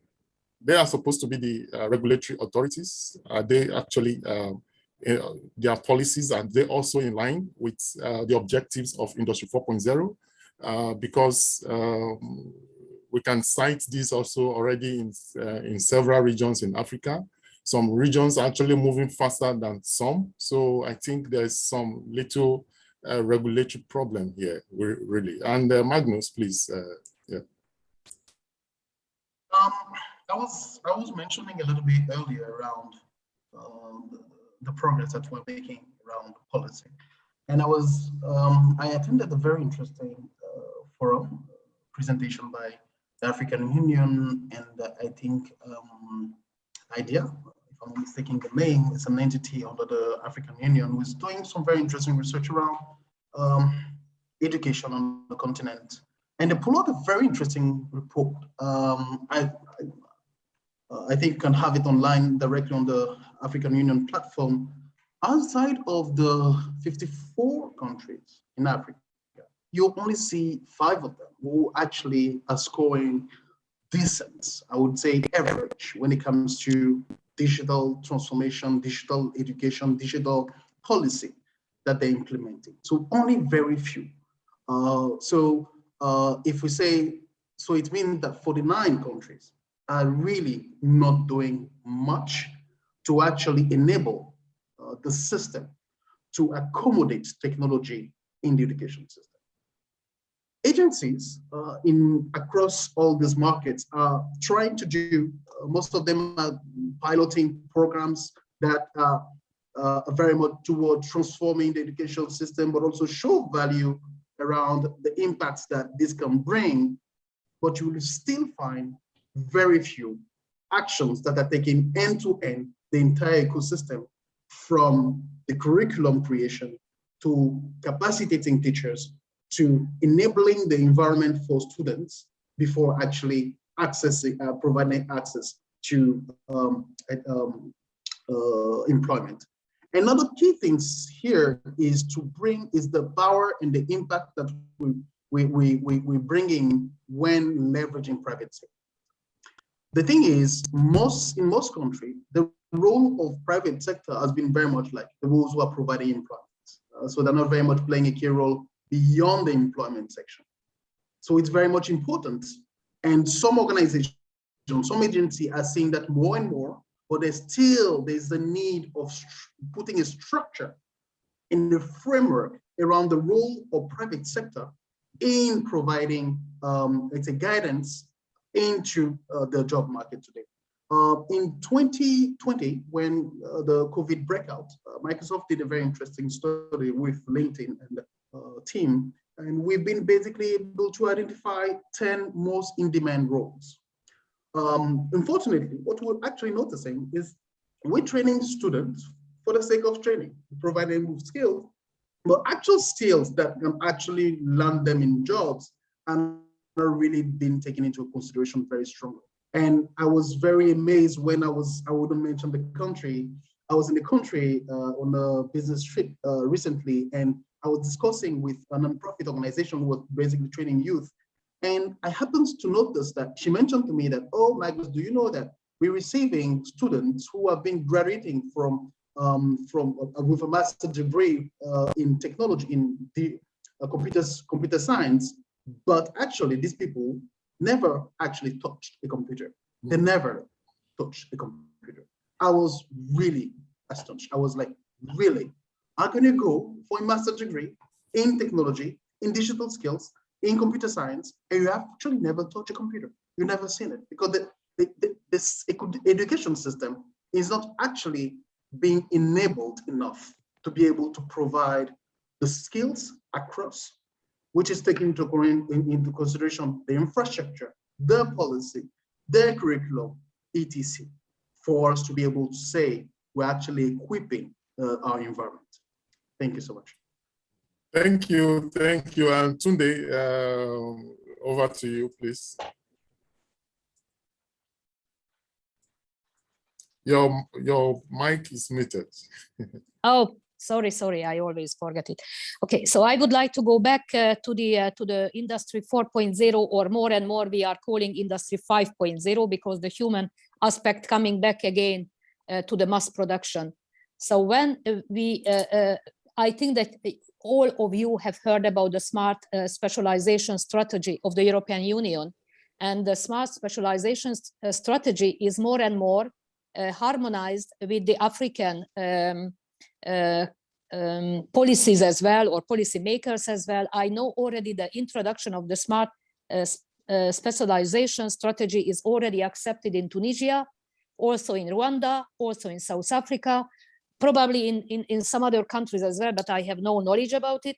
But to adapt the smart specialization strategy more in the vocational and educational training, it's refer to the needs of the industry, of the society, and of the young engineers, because it's so important that after the pandemic, the society and the world has been changed, and more goes on the customer demand.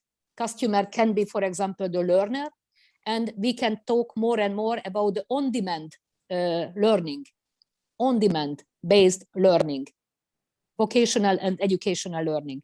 So industry 5.0 or 4.0, 4 or 5.0 or food 4.0, for example, we are also talking about it, would be very important in the next generation of the learners and teachers. The main question is how the teachers, for example, can be ready to create a curricula based and adapt this industry 4.0 and 5.0, which normally are the main fundamental basis of the local and national economies. Thank you. Thank you. And I see that the fundamental elements also needs to be taken more seriously. And of course, we have to think how we strengthen this in the sustainability roadmap. And that brings me to the of our social space. And of course, how do we leverage harmonization, synergy in the social space and the industry, the academia, the research, and of course, the government in the government sectors. And this brings me now to the community questions. I would like now to engage Mr. Bankole Olorintoba. You are in the social economic space. That is the circular economy space. And I want to believe this is an industry. And of course, you like to communicate the value of the importance, the impact of circular economy on our environment. How do you communicate this to the remote in the urban, and of course to ensure that everybody is well engaged for them to understand the societal responsibility towards the environment? Mr. Bankole, please, you are welcome. All right, thank you so much, Ken. And thank you everyone who have shared, information before me. Many of your comments and responses are something that will also resonate to. And I also understand when, when Magnus spoke about the director, the masters in computer science, who've never touched a computer before. And it reminded me of how in one of the schools, ABU, which is one of the leading public schools in Nigeria, how some people have degrees in computer science and they've never seen a computer.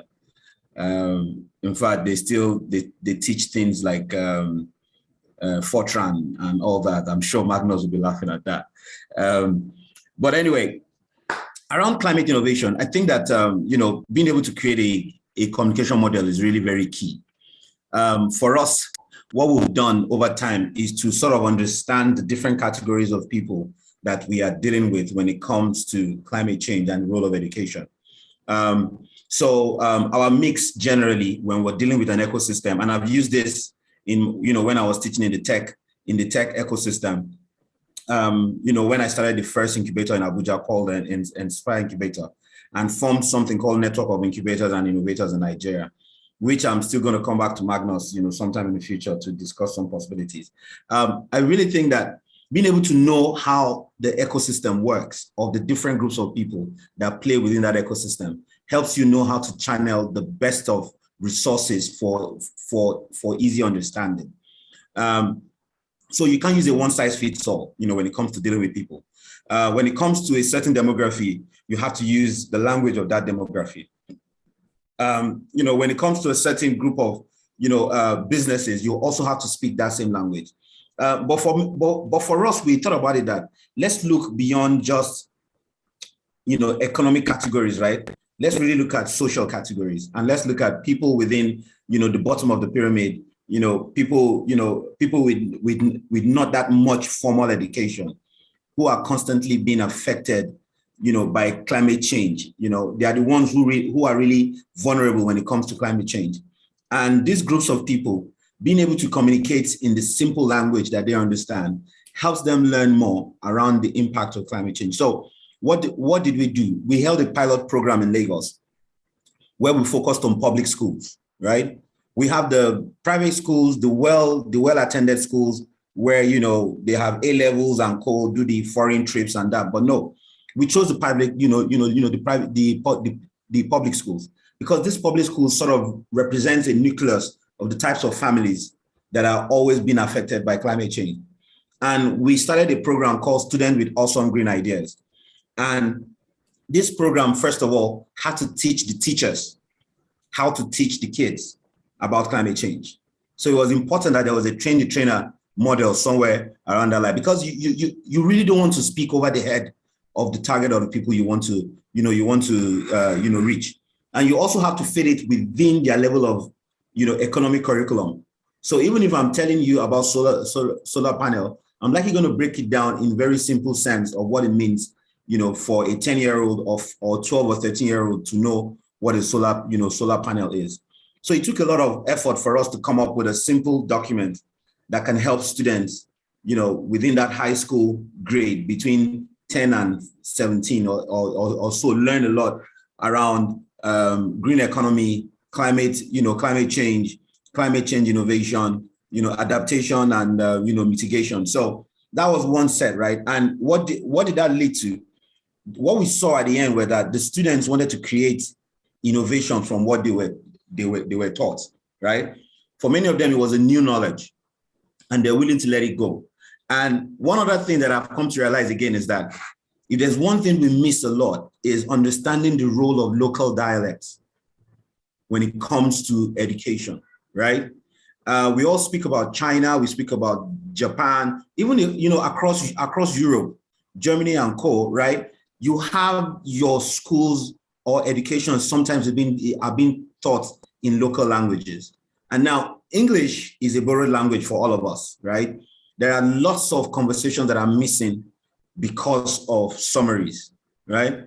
And so when English is a summarized word, or rather language, there are a few contexts in between that we just get missing somewhere along the line, right? But when you teach, say, digital skills, for instance, and that's where I wanted to talk to Magnus.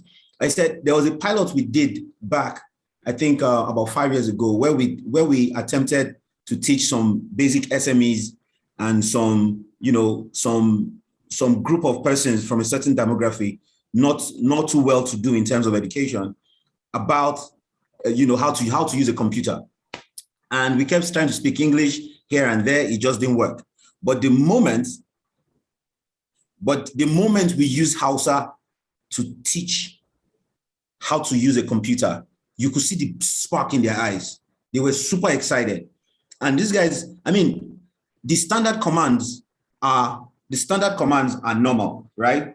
I mean, you can't change the tabs and the cursors and all those different things, but you can equally teach them how to use it in the local language. And many of them, their eyes lit up. And I'm thinking that, what if we adopt some form of local languages to teach some certain kind of skills or some certain kind of knowledge. And we can see how that can change and skyrocket when it comes to how that kind of skill set is being used. And I'm thinking that if we've taught that about how to use a basic Microsoft Word, right? Imagine what will happen if we use that to teach basic programming, maybe how to use the Microsoft, server systems and all those different, kinds of skill set that are really needed. The same thing is what we applied into the circular economy side of things. So we're running a project currently that is being sponsored by Coca-Cola. And what we're supposed to do is to deal with the waste speakers. It's also a pilot project for the next 2 years.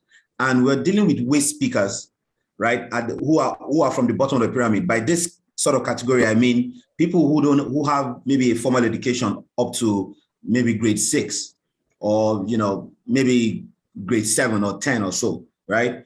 But I've not had anything that much advantage to do. People who do basically, either work as janitors or who scavenge within within dump sites, who do waste picking across board, right? And this is a mixture of men and women, youths and co. And so for us, what we said was, if we improve the capacity of waste pickers, if we speak to them in a language that they understand, help them see how viable the plastic value chain is and what the benefit is for you to be able to scale in this business. And we tested with a small group of 10. And many of them said in their life that they've never thought that they would ever want to attend a class. In fact, it was very funny to them when their leader said, hey, I'd like to teach you guys something small. They say, are we in class? We're all here to hustle. And he responded to them that, yes, we know it's part of hustle, but hustle with sense helps you hustle faster than just using your brains. And they listened just for about 30 to 45 minutes. The guy taught them how to meet up to their target for the day. What are the issues when they face security? And these guys are like, wow, that they never thought this thing was really needed until now, right? And so they were able to tell their classmates about how they attended a small class with the master, and then the master showed them. And now about 5 other ones called the master and say, when are you going to do the next class?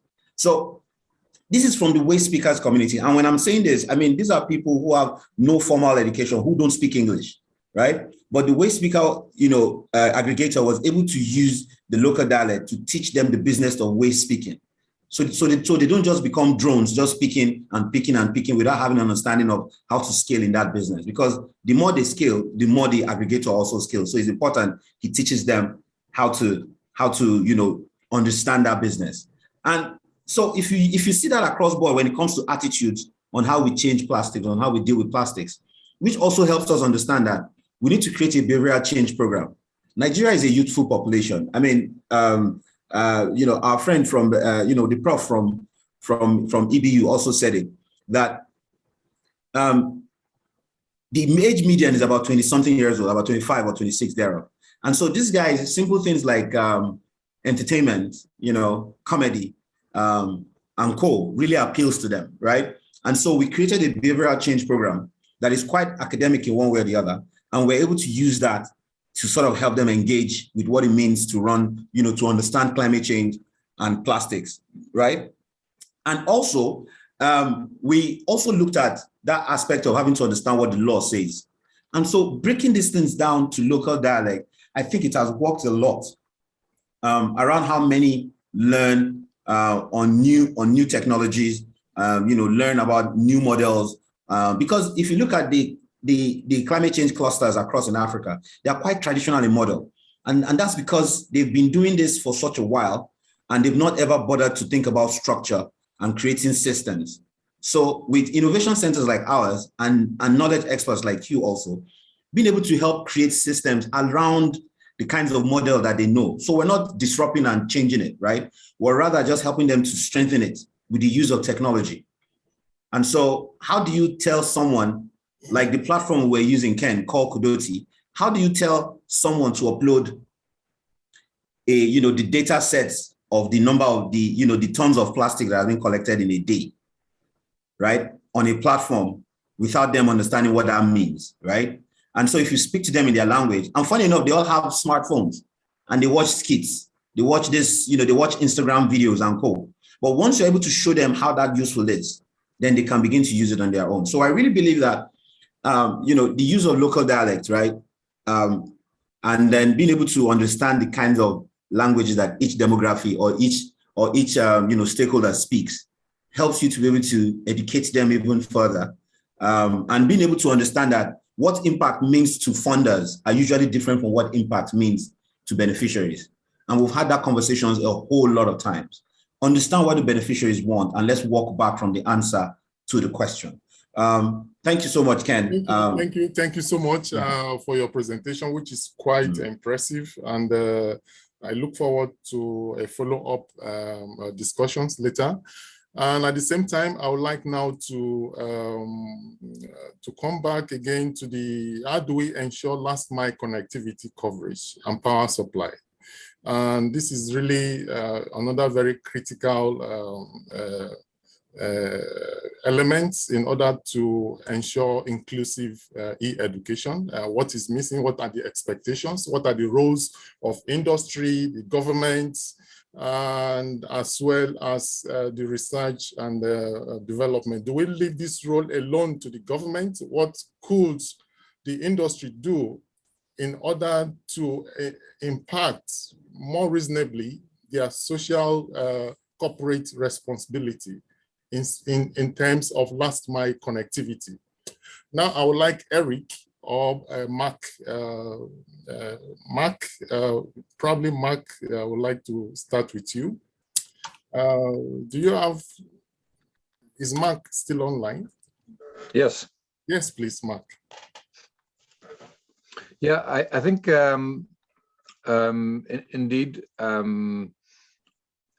let's say helping also map the gaps in connectivity is a useful exercise, because of course we know that there are still big communities that are not even connected to the power, because that's also one aspect of connectivity, and then let alone also coverage. So maps do exist on this from service providers, and I think concerted efforts to make sure that those maps are accurate, just to also help identify where the gaps are, would be a useful exercise, so that we also know where the opportunities also really lie. In our case, of course, we are not focusing ourselves on providing the connectivity for internet, so to say, because of course we're coming from the angle of the sensor side, as well as the local deployment of software. So when it comes to connectivity for actual web content and educational content for a broader audience, I think it would be great to also get Eric's perspective, if Eric is still with us. Eric, online, please, I think.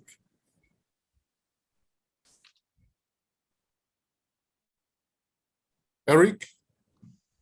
I think he's online, but I don't know if he's...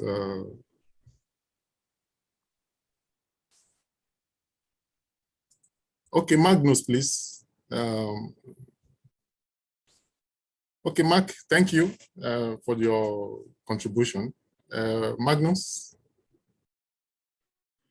I think in this regard, it's important to understand that it's a coalition that can actually help really bring something sustainable when it comes to connectivity. There's a lot of effort that has been done by governments to, let's say, widen the reach of internet in even some places. Many capital cities are looking at really providing affordable connectivity. But also there are a few technologies out there that have been implemented to make this process easier. Microsoft have been really pushing for what we call TV white space. I don't know if you heard of this technology before, but it's basically using white bandwidth to basically provide connectivity in very remote places at a very affordable price. We've been piloting a similar program like that in some countries like Kenya, South Africa. So TV white space is a very interesting approach to providing affordable connectivity. But also it's important to pull in here the role of telcos when wanting to provide affordable connectivity. In some programs, we've been actually engaging with telcos and seeing how best for platforms like e-learnings that are enabling youth to get access to learning online, how can we work closely with telcos to eventually zero-rate these platforms or make this platform available on different type of devices at no cost? Looking at as well other technology that can very much enabling youth to access this content offline.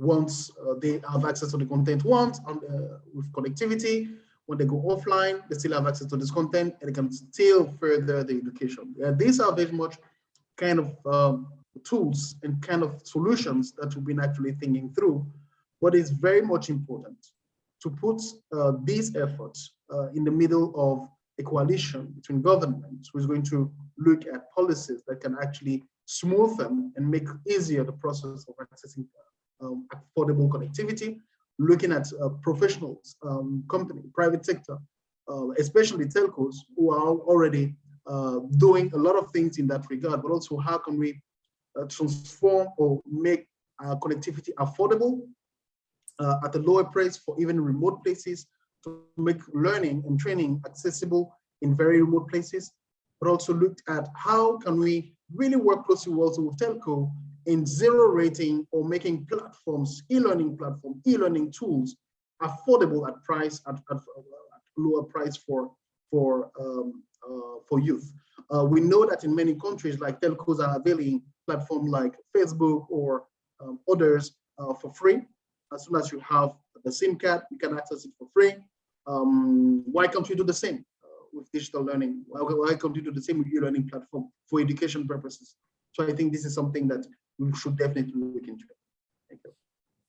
Thank you. Thank you very much. I think now we are at the crossroads of this webinar.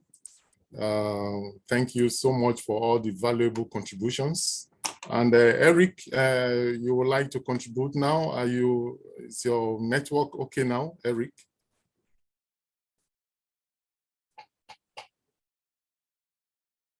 Okay, it's not at the moment.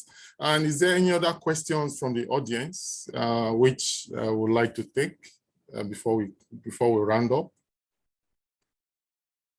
Any valuable any question from anyone? And at the moment, yes, I think all what we have said today is actually in line with some of the questions which we collected from participants and some other stakeholders. And of course, all what we have said today, we definitely get to them from the recorded message which we have done today. And at the same time, I would like now to have a kind of a general opinion that harmonization between the social space, the industry, the academia, and the government circle is actually very, very important. These are very important elements in order for us to have synergy, and at the same time to see what kind of spin-offs from industry to their host communities. And what is the link between government, regulatory and policy aspects in order to drive inclusive e-education 4.0 in Africa. And of course, we all understand that it's very, very important that we try to ensure that the sustainability roadmap is not affected. And at the same time, we also need to make sure that all stakeholders really understand the importance of working together in order to stay the live stream of the sustainability roadmap of e-education in Africa. So ladies and gentlemen, I thank you very much for your contributions. And I think in the future, we might need again to have follow-up discussions, probably a conference that involves most of these policymakers. And Magnus, you also mentioned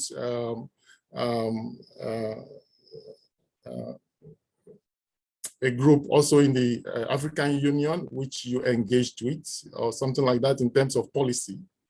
that you also mentioned, and for us to see probably in the future, we bring this group together and for us to have a very valuable discussion in order to see how Africa could really move forward, and for everybody to have a better understanding and to understand their respective roles as well as contribution, and also to make sure that the impact is very well defined and of course well communicated to the different stakeholders, either from the youths, the children, the elders, the employees, the companies, the employers, the research institutions, and of course, for the research institutions to also understand the expectations from the social space, from the industry itself, and from the government.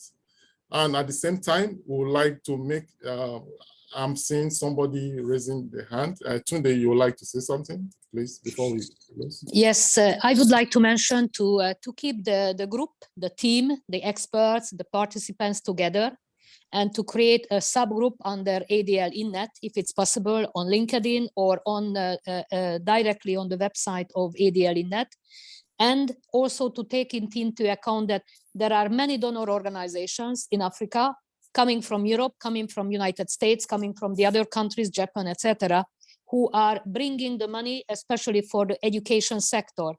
So that will be so important to join them in the localization of the training materials, the training courses, and also what I realized, the kind of the classes for the teachers would be also so important as one of the main components of the tenders, international tenders, which are deployed in the different countries. So I know that the GIZ from Germany, I know that the Dutch government has a strong interest in the education sector. It's called Orange Knowledge. This is the name from the Netherlands. Almost all the European countries has his own program. For example, Expertise Française from France. So there are a lot of donor organizations who are bringing the money for Africa to different sectors, and also to the education and higher education and vocational education sector. So I would like to propose you to keep together, if it's possible, and to repeat this kind of the discussion in every 2 months or 3 months, so temporary, just to follow which kind of the opportunities we will have together or independently in the participating countries in Africa. Thank you.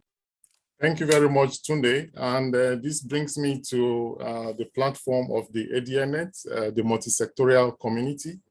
And of course, we intend to keep this group. You are the first group now on the educational tech sector in this. So we intend to continue building on this.